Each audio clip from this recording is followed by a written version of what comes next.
Hello and welcome back to another FPL video. We're finally back after a 2-week break. Obviously I was away for a little while and then we've just had our international break, but we're back again with another video.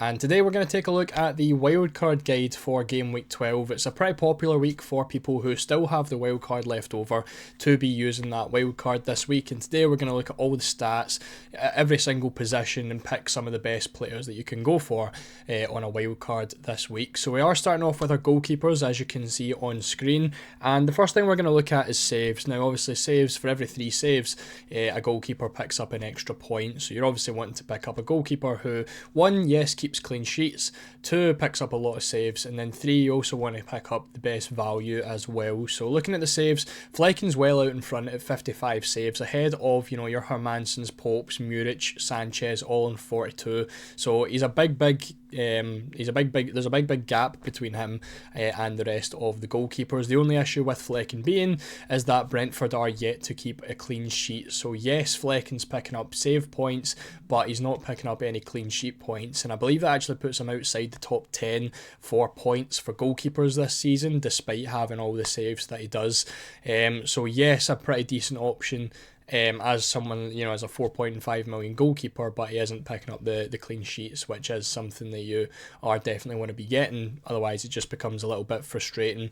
Now with like the likes of, you know, Hermansson and Muric in there, yes, they're keeping saves because they play for, you know, relegation side teams.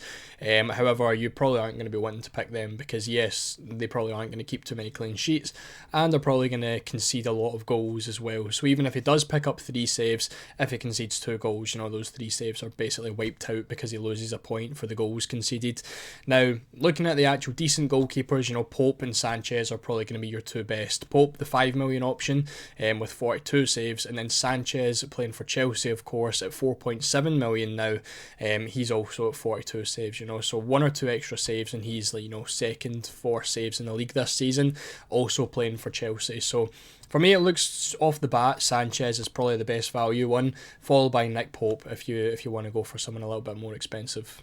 Now obviously when picking goalkeepers, we're looking at someone who's going to hopefully keep a lot of clean sheets. So we're looking at the best defences in the league now, and you know, we're looking at these are in order of expected goals conceded, but it does show you kind of how important these kind of stats are, because when you look at the actual goals conceded, it goes hand in hand with the expected goals conceded, you know, down that list. So Liverpool with 9.3 expected goals conceded have only conceded 6 so far this season, followed by Forest, who are actually the second best defence in the league so far. Arsenal in there at 3rd, just below, and then Fulham as well in at 4th, who is, you know, a bit of a surprising one. So when you're talking about these goalkeepers, obviously Alisson for Arsenal, he is still injured, so if you were maybe considering a Kelleher, I probably wouldn't do that because I think Alisson is due back in the next week or 2. So you're probably going to have Kelleher for, you know, 2 or 3 games. So I probably wouldn't, you know, look to go for him because you don't really want to be making a goalkeeper transfer. For Forest, it's obviously Sells, another great value goalkeeper. Forest have been keeping a lot of clean sheets, you know, and they are a better defence than Arsenal on paper this season, just. So Sells at, I think, 4.6 or 4.7 million is a really nice one. The only issue with him, of course, is he isn't up there for saves. Arsenal is obviously Raya, a popular goalkeeper pick in Wildcard 6. Leno for Fulham, he is 5 million this season. If he was 4.5, he would be a really nice pick, but I probably would avoid him because, again, you can go for the likes of Nick Pope for that 5 mil. For Spurs, it's obviously Vicario, Man City, Ederson. 2 goalkeepers you probably want to be avoiding. You know, they're not really popular ones. Ederson's always terrible for FPL because he never gets any saves, so it's a clean sheet or bust for him. Then of course Emi Martinez as well for Villa, who is a nice pick. He is just a little bit expensive for what he gives you, because Villa don't keep the most clean sheets in the world. So again, we've spoke about Pope and Sanchez being the 2 better goalkeepers for saves. They aren't actually in the top 7 defences in the league, so it is definitely something to keep in mind. However, when we look at the clean sheet odds, that's where they come back into it. You can see Chelsea and Newcastle both up here with high chances of clean sheets over the next 5 games. So Arsenal are very, very good for the next 5 game weeks. We're expecting, you know, over a 40% chance of a clean sheet for Arsenal in every game over the next 5 weeks. So Raya could be another pick. but it is an extra million, you know, than a 4.5 million goalkeeper. Man City, another one, you know, they've got, you know, 4 games over 30%. Again, like I said, I would probably avoid Ederson. Liverpool are up there as well, would avoid whatever Liverpool goalkeeper is on the table right now. And then you're followed by Chelsea and Newcastle. So Chelsea have 3 games which have over a 30% chance of a clean sheet, and then Newcastle have 2 games with over a 30% chance of a clean sheet. So off the bat, you know, looking at this, looking at your cheaper goalkeepers, you've got Sanchez, you've got Verbruggen for Brighton. They're really your only 2 cheap options that you can go for. Sanchez, obviously the better one. I would go for over Verbruggen. If you're looking for primarily clean sheets and you're not worried about the budget, Raya could be a really nice one, who has been picking up bonus points as well this season. It is just the fact that he is that much more expensive. So with all that being said, these are my 3 favourite picks for a goalkeeper on your wildcard this week. My favourite pick is going to be Sanchez. He's the cheapest, you know, he brings some really nice value, good for saves, good for clean sheet odds over the next few, and he's playing in a top 6 team as well, which is always really nice, especially when you're getting him for 4.7 million. Pope and Raya, you know, kind of on par with each other, both looking like nice options. Raya is obviously the more expensive one of each of them. You know, it doesn't really pick as much saves as Pope does, and then Pope obviously a nice one for saves and decent for clean sheet odds over the next few. But personally, if I was picking anyone here, I would be going for Robert Sanchez, and then probably picking like a Fabianski as a backup goalkeeper. So in defence, we're obviously looking for players who are going to get attacking returns as well as clean sheets. So, you know, you're just seeing the clean sheet odds there. So you kind of want to be, you know, shaping your defence around those teams as well.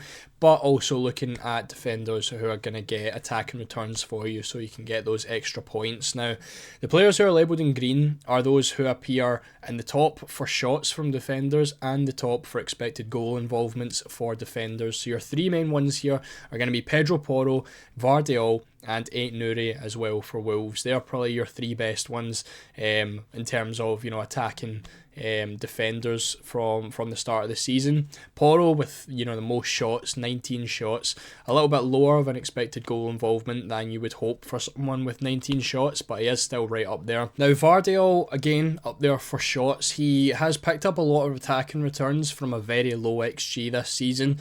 You know, like I think he picked up 2 or 3 goals in a row with like a 0.1 XG, which was pretty insane, but he is still up there. You know, the stats maybe not, you know, favour him as much as he's got like attacking returns, if that makes sense. You know, he is expected to only have 2 goal involvements so far this season, but he's still taking a lot of shots. He's still up there in the top 10 or the top 9, sorry, for expected goal involvement. So definitely still a decent pick, and again a nice run of fixtures for Man City. Hoping to get some clean sheets in there, he would definitely be a good pick.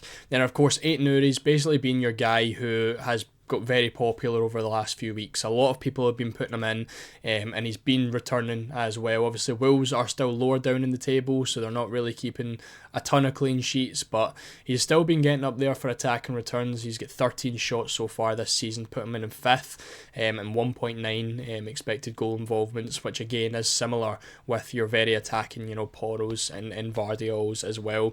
There's also a couple other things to keep in mind. You know, Trent's up there with a 3.6 expected goal involvement, but I think he's only taken about 10 shots, so he just misses out on the shots list. He's obviously injured right now, so he wouldn't really be under consideration. But there's a couple of other ones. You know, Davis for Ipswich, 2.8 expected goal involvement. Digne is a really nice pick as well with 2.4 expected goal involvement. You know, so you can take a look at this list yourself, you know, and kind of decipher who you think are the best ones. For me, I'm really just focusing on the ones in green for now. Taking a look at the fixtures as well, these are, according to Fantasy Football Hub, your best teams with the easiest defensive fixtures over the next 6 weeks. So Bournemouth is the team with the best defensive fixtures. I think it basically just means, like, you know, best, like, up against teams who don't score a lot of goals kind of thing. So Bournemouth's up there, Wolves are up there. So again, Ait-Nouri's basically looking like a lock in your wild card, because Wolves have some nice defensive fixtures, and he's obviously right up there for attacking returns as well. Leicester are in there, Arsenal are in there. You know, Arsenal you kind of always want to have an Arsenal defender. So Gabriel, a really nice pick. Fulham are in there again, could potentially look for a Fulham defender. Tete had a lot of shots. I think he was third for shots, and obviously the fourth best defence in the league. So Tete could be a nice option. You've got Brighton in there, and you've got Ipswich again. The likes of Leith Davies, it could be a nice pick. So yeah, again, kind of looking at these teams, a lot of the teams you probably wouldn't want to pick defenders from, Bournemouth, Leicester, Fulham generally. Robinson, another nice one who a lot of people pick. But yeah, so no big teams outside of really Arsenal there when kind of hoping for clean sheets. So I think more you're looking towards your attacking defenders, your Poros, your Aït-Nouri's, Vardiol of course as well, all looking like nice picks purely because none of the big teams have huge chances of clean sheets over the next few weeks, or at least aren't in the easiest defensive fixtures list. If you did want to pick a Bournemouth defender, however, obviously they are top for defensive fixtures over the next 6. These are your picks here. Kerkez is probably looking like the best option, in terms of price. He's only 4.4 million. He's taken the most shots so far this season by, over 3 times anyone else. He's sitting at a 1.0 expected goal involvement so far this season. He's played some of the most minutes, almost all minutes in the Premier League so far. And he's probably the best pick you can go for. Obviously plays as the left back for Bournemouth. Apart from Zabarnyi, Smith aren't really looking like great options. Senesey's missed a couple of games, so there's not as much data for him. He's 4.8 million and has a higher expected goal involvement than Kerkez does, so he's also a decent one. But I think for the price that Kerkez is at 4.4 million, if you did desperately want to go for a Bournemouth defender, he's probably the one I'd pick.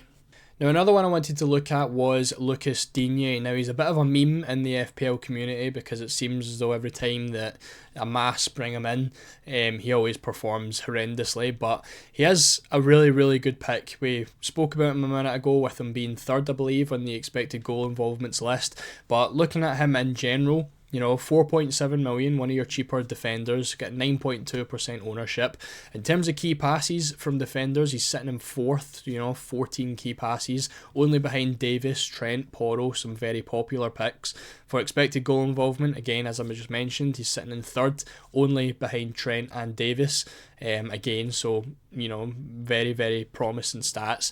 And then for big chances created from defenders, he's actually sitting joint 1st with Leif Davis. So he is kind of offering similar to what Leif Davis does, obviously half his key passes, but he is playing for a much better defence in Aston Villa, who were on the best defences list. I think they were 7th, I want to say, for best defences so far this season. So a really, really good pick. Hasn't scored yet, but he does have 3 assists. And you can see his fixtures down the bottom as well. A really nice run for Villa. So definitely think he'd be a really good one. Obviously can swap him out with another 4.5 defender. Obviously we probably want to avoid that Chelsea game. But you're getting Crystal Palace at home, you're getting Brentford at home, you're getting Southampton at home. So it's 3 green home fixtures in the next 4 games, so I really think Digne could be an effective choice. So these are my 5 picks in defence for the Wildcard. We've got Porro, we've got Vardiol, we've got Aït-Nouri. Again, 3 attacking guys who were in both the top of the shots list and the expected goal involvements list. Just spoke about Digne there, one of the best attacking defenders as well so far this season with a really nice run of fixtures. Then I've got Gabriel in there as well. So it's 2 6 million defenders, so you're putting a lot of money into the defence here. But Gabriel is a pretty decent one. He is one of those set and forget kind of players, so despite I think it's a harder fixture next week, you can still play him. Arsenal are again one of those teams that even probably are more likely to keep a clean sheet against the bigger teams because they sit back so much more opposed to a Leicester or something where they conceded a few goals. So this would be my defensive picks. Again, a mix of clean sheets and attack and returns. A lot of money going into it, but you've got 3 expensive ones in Gabriel, Vardiol and Porro, and then you've got Aït-Nouri and Digne who you can always rotate between them. So that's what I think would be my 5 defensive picks. In midfield, it feels as though it's a lot more straightforward. We've got a lot of players in here who are, top of the shots and the expected goal involvements list. So you can kind of write the midfield yourself. And imagine watching this video, you kind of had an idea of who the best 5 midfielders were going to be anyways. But taking a look at it, Semenyo still absolutely romping it for the shots. 47 shots so far this season, 10 ahead of Eze in second. Cole Palmer, top 3 for both, so probably the most essential midfielder right now.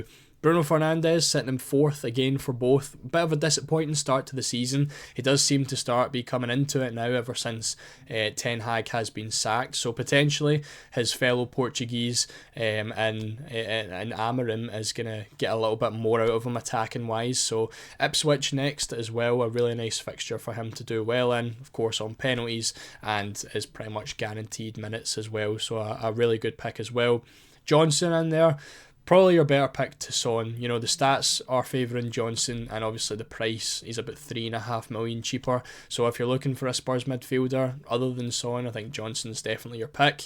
Salah's in there, of course. He always is going to be top for expected goal involvements by a fair margin as well. Saka making both lists, and then obviously Semenyo as well down the bottom.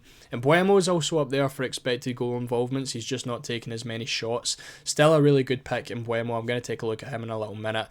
But there's a couple of, interesting ones. Gordon's up there, Garnacho, 2 players who haven't really been selected since really game week 1. Madueke's still up there for shots, Maddison for expected goal involvement. So there's a lot of differentials you could go for if you're really feeling anyone here. But, you've got 6 players there who are making both of these lists. So you're really just looking for those guys. So we've got the 6 players here, and we're taking a look at their fixtures over the next 6 matches. So Salah, someone who, in my opinion, you've got to kind of get in right now. Haaland doesn't have the best fixtures. We'll look at him in detail in a little bit when we look at the forwards. But Salah's got Southampton next, and I believe Ramsdale's a doubt and one of their other defenders is a doubt, so it looks like it could be a high scoring match for Liverpool. And of course Salah makes a really nice captaincy pick with Haaland having Spurs this weekend. So despite having Man City, it's still a home game. Man City haven't been a fantastic defence so far this season. Definitely think Salah could do well, followed by Newcastle, Everton, Fulham. So an okay run of fixtures for Salah. Definitely someone for captaincy, at least twice over the next 5 games. Palmer, of course, has the better fixtures. I think, as I said, probably the most essential midfielder on a wild card. He's got Leicester, he's got Southampton, he's got Brentford, he's got Everton. Four pretty poor defences and 4 teams who are expected to concede quite a few. Saka, again, really nice fixtures. Again, Forest, West Ham, United. I wouldn't be too excited over these fixtures attacking wise though. We did look at the best defences, Forest being the number 2 best defence, Fulham being the number 4 best defence, playing against 2 of them in the next 4 matches. So he's probably the one I would put a little bit lower in the list in terms of being essential for midfielders. Bruno Fernandes, just spoke about him. You would probably get him for the next 2 game weeks and see how he gets on. Ipswich, Everton, and then you can always make the transfer because he has 3 pretty difficult fixtures after that with Arsenal and Man City both away. Then of course the second best defence in the league in Nottingham Forest. So I would probably get Bruno just for 2 weeks and then make sure you've got a transfer planned for him. Brennan Johnson, I probably would skip on him. For me, in terms of these 6 guys, obviously you can only afford 5 midfielders. Johnson's probably the one I would miss out on. Man City next. Fulham and Bournemouth aren't too bad. Again, Fulham are still a pretty decent defence. Chelsea and Liverpool in there as well. He's not exactly like someone who's going to go bag a hat trick either. So for me, I think I'd probably miss out on him. And then Semenyo with 4 out of his 5 next fixtures being really good. Of course, tons of shots from him and very cheap as well. Only 5.7 million. Could be wrong on that, but yeah, a really nice value pick in midfield.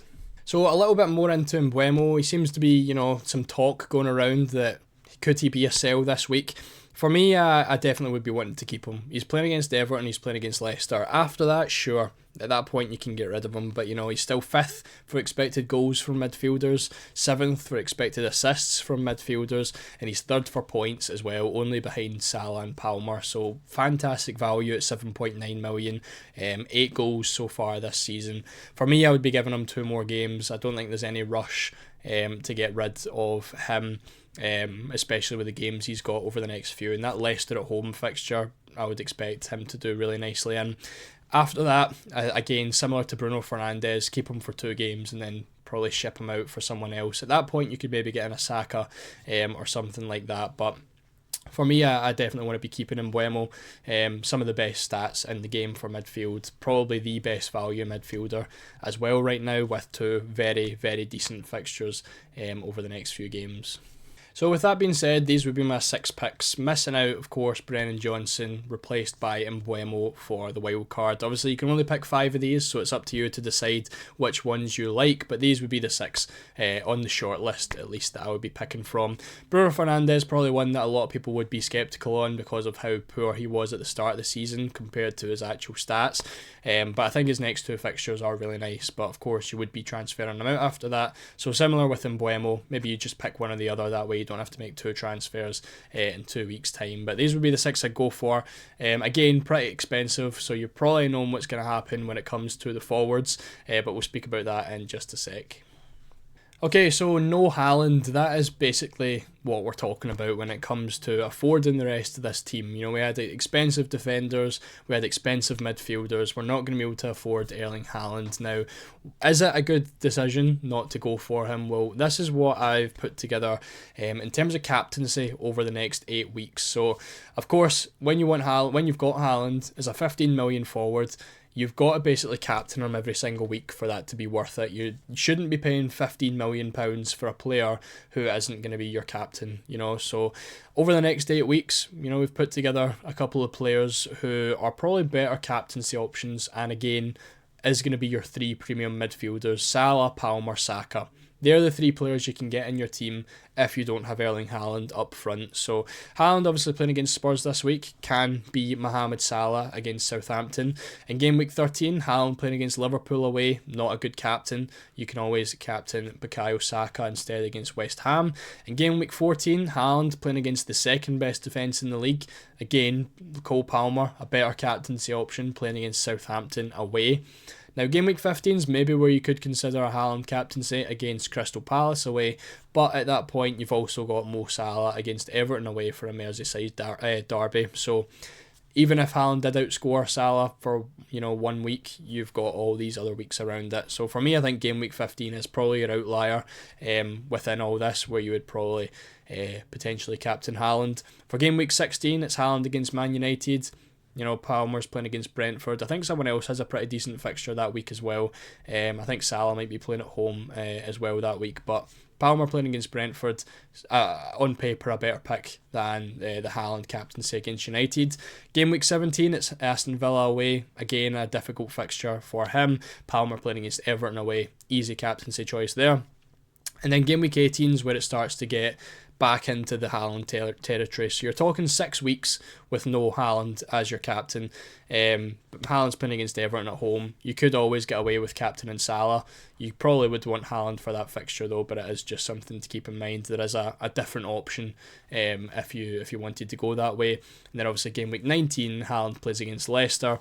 Palmer's also playing against Ipswich. So you do have good captaincy options despite Haaland having a good fixture. So it's up to you. You know, £15 million is a lot of money to spend on one player. For me, over the next 6 to 8 game weeks, I think you could get away with not having them and making sure you've got, 3 premium midfielders who have been outscoring them as well this season, and obviously get extra points for goals due to the fact that they're midfielders. So if we're not picking Haaland, who are the best 3 attackers to go for? Well, these are the forwards, of course. Again, looking at the shots, looking at the expected goal involvements, Haaland is going to be at the top. Yeah, there is a reason he is 15 million. We're not trying to say that Haaland's not going to get anything over the next 6 weeks. He is probably going to get, a good few goals, but we are, betting against him that the players that we're getting for that money is going to do better than what he is. So, yes, Haaland's going to be at the top of these lists and is very obviously someone you would want to have in your team, but for 15 million, it's a lot of money for someone you're not going to be captaining. So, otherwise, Cunha, Welbeck, 2 cheaper options at like 5.7, 5.8 million. 31 shots for them. So Cunha doesn't make it into the expected goal involvements list. Welbeck does, however. One of the top scoring strikers so far this season. He's been really good. We'll take a look at fixtures in a little minute. Havertz, a really nice one, sitting at 4th in both lists. Raul Jimenez just making it into the expected goal involvement list with 4.9. He's at 27 shots. Watkins, hasn't really, had a lot of hype around him this year. He is only 9 million, well, he is 9 million, but, still up there with some of the better strikers this season. And then Isak, the other one, who is kind of, again, coming back into form after a poor couple of weeks at the start of the season.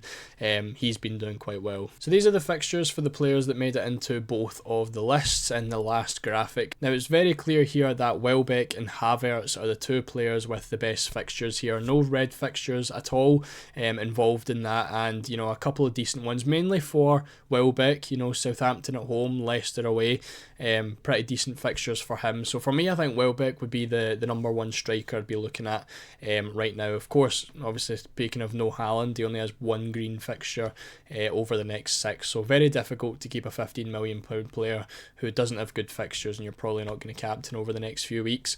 Havertz is a really nice option. The only thing is, if you've got Saka, it's a bit of a, do I really want to take up 2 Arsenal spots? So I think you probably could get away with just going for Saka, but Havertz is still one of the better attackers. If you maybe didn't want Saka off the start, maybe you could bring Saka in 2 or 3 weeks for the likes of Bruno Fernandes or Mbeumo, and you could start off with Havertz. Now, Jimenez, nice fixtures in the short term, not so good in 4 or 5 weeks time, so he's probably someone I'd get rid of if you have him already, or just avoid completely on a wild card, because Wolves at home is a nice fixture for him. Spurs away isn't going to be great. Brighton at home listed as a green fixture. I don't actually think it is that good a fixture, because Brighton have been very, very solid, and then you've got Arsenal and Liverpool after that. Maybe when it comes to game week 17, you could get Jimenez back in. For me, I'd probably be leaving him out for now. Watkins, really nice fixtures. Again, we've already spoke about the likes of Digne having 3 home fixtures in the next 4. Maybe you've already got Morgan Rogers. It depends. You could always go for Watkins, and that way you can get 5 premium midfielders in that we were speaking about, and you don't need Rogers to take up that spot. So Watkins could be a nice pick, and then Isak as well, with some nice fixtures despite that Liverpool game. As a home fixture as well, which is something to keep in mind. But West Ham, Brentford, Leicester, Ipswich, very nice fixtures over the next few. And with him coming back into form, I definitely think you should be considering Isak at least. So we've obviously excluded Haaland now. We're basically saying no Haaland on a wild card in game week 12. So we're left with these 5 picks: Jimenez, Havertz, Watkins, Welbeck and Isak. Now, again, we're taking a look at the teams that they're up against and comparing them to how good their defences are. So we've got the worst defences on the left-hand side, the 8 worst defences in the league so far this season, and the upcoming fixtures for our strikers, and the ones in green are going to be when they are playing against one of these poor defences. So the only player who's coming up against 3 of the worst defences in the league in their next 5 games is going to be Isak. So for me, I think I'd be locking him in, and even, taking the extra 6th game in after the Leicester game, it's going to be Ipswich, who are, the worst defence in the league. So Isak's someone I would be getting in this week, followed by, again, Welbeck. We already spoke about him. Then it's kind of just deciding, do you want Jimenez? Don't really like him as an option, so then it's like Havertz or Watkins. And at that point, I think with Havertz and Watkins, you're just picking, between Saka and Rogers. If you've got both, then you're a little bit more open with which attacker you want to go for. But if you've only got one of Saka or Rogers, then I would probably go for the opposite and then pick, Havertz or Watkins, if that makes sense. I'm trying to explain it in the best way I can. Which leads me to finally my 3 picks for strikers. So obviously Isak in there has the best ones over the next few, or the best fixtures over the next few for a striker. Followed by Danny Welbeck. Between him and João Pedro's still a little bit of a minutes risk right now, so I think Welbeck's definitely the safer option. Then I've decided to pick Havertz over Watkins, purely because he's a little bit cheaper. He's a little bit better when it comes to the stats as well, more shots, more expected goal involvement, and maybe I'm not so keen on Saka off the start just because his fixtures aren't outrageous for the next few, and I think you can get a little bit better value on Saka than now for the next few weeks, so hopefully Havertz is able to cover him. For me, I definitely think Havertz would be my worst of the 3, so if again you need some budget to afford the rest of your team, you could always downgrade him to someone who's probably going to be perma-benched, a 4.5 million striker. I definitely think Isak and Welbeck are going to be your 2 best options so far for a wild card in game week 12. So that's going to be it for this video. If you enjoyed, please make sure to leave a like and subscribe for more stuff. It would be hugely appreciated. We're trying to get to 3k subscribers before the end of the year, which would be absolutely brilliant. We're also going to have our transfer tips video out tomorrow, and then our captaincy, and of course followed by the team selection video for my team for game week 12. So make sure you turn on all the notifications so you know exactly when they come out. So once again, thank you so much for watching, and I'll see you all in the next one.